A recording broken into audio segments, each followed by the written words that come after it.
पिछले साल सितंबर में गौतम अडानी ग्रुप ने स्विट्जरलैंड की सीमेंट कंपनी की दिग्गज कंपनी होल्सिम के भारतीय यूनिट का अधिग्रहण किया।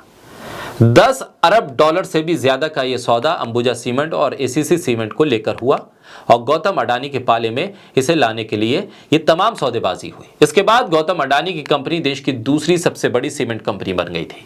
भारत में सीमेंट कारोबार में आदित्य बिरला ग्रुप का अल्ट्राटेक सीमेंट पहले नंबर पर है। इस साल 24 जनवरी को हिंडनबर्ग रिसर्च की रिपोर्ट आई, जिसमें यह कहा गया कि गौतम अडानी के बड़े भाई विनोद अडानी ऑफशोर कंपनी का एक बड़ा नेटवर्क संभालते हैं, जो अडानी ग्रुप की कंपनियों में निवेश कर शेयरों को आर्टिफिशियल तरीके से महंगा करता है।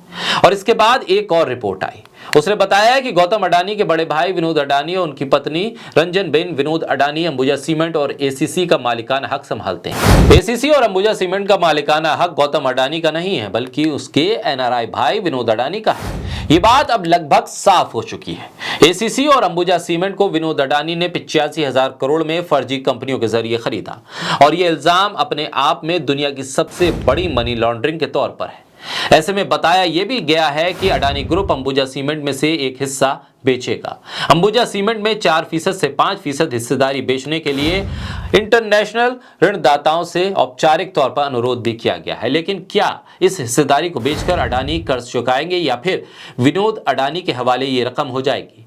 मतलब न कर्ज उतरेगा और न ही हिस्सेदारी बेची जाएगी। बोलता हिंदुस्तान पर मैं हूं आपके साथ मिर्जा शाकिर अली बेग।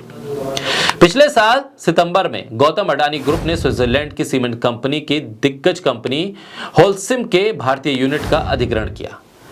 10 अरब डॉलर से भी ज्यादा का यह सौदा अंबुजा सीमेंट और एसीसी सीमेंट को लेकर हुआ और गौतम अडानी के पाले में इसे लाने के लिए ये तमाम सौदेबाजी हुई। इसके बाद गौतम अडानी की कंपनी देश की दूसरी सबसे बड़ी सीमेंट कंपनी बन गई थी। भारत में सीमेंट कारोबार में आदित्य बिरला ग्रुप का अल्ट्राटेक सीमेंट पहले नंबर पर है।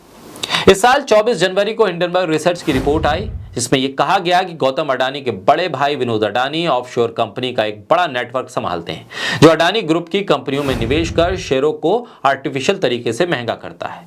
और इसके बाद एक और रिपोर्ट आई, उसने बताया कि गौतम अडानी के बड़े भाई विनोद अडानी और उनकी पत्नी रंजनबेन विनोद अडानी अंबुजा सीमेंट और एसीसी का मालिकाना हक संभालते हैं।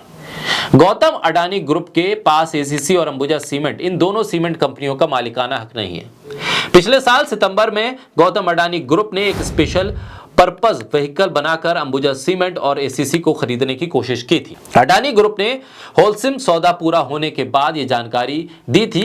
अब सामने आई एक नई रिपोर्ट में कहा गया है कि अंबुजा सीमेंट और एसीसी पर किसी कंपनी का मालिकाना हक है, वो है मॉरिशस की कंपनी, और जिसका मालिकाना हक विनोद अडानी के पास है। इसका मतलब है कि एसीसी और अंबुजा सीमेंट गौतम अडानी एंटरप्राइजेज या अडानी ग्रुप से संबंधित किसी भी फर्म या कंपनी का सहयोगी नहीं है। इस रिपोर्ट में यह भी कहा गया है कि गौतम अडानी ग्रुप के चेयरमैन गौतम अडानी ने दुनिया और अपने शेयरधारकों को यह बताया था कि अडानी ग्रुप ने एसीसी और अंबुजा सीमेंट को ले लिया है, लेकिन यह फैक्चुअली गलत है। इस रिपोर्ट में कहा गया है कि विनोद अडानी के मालिकाना हक वाली कंपनी का एसीसी और अंबुजा सीमेंट पर नियंत्रण है। विनोद अडानी 7.7 बिलियन डॉलर की मॉरिशस स्थित company Acropolis trade and investment limited के बोर्ड में है।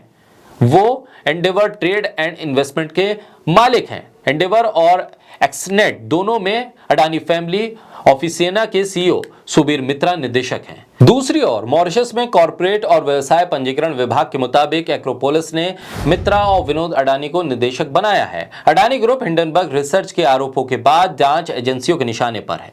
ऐसे में यह भी साफ हो रहा है कि अडानी परिवार 2024 के चुनावों से पहले एसीसी और अंबुजा सीमेंट बेचना चाहता है। अडानी परिवार को डर है कि अगर 2024 में हुकूमत बदली तो नई सरकार दोनों कंपनियों को जब्त कर सकती है।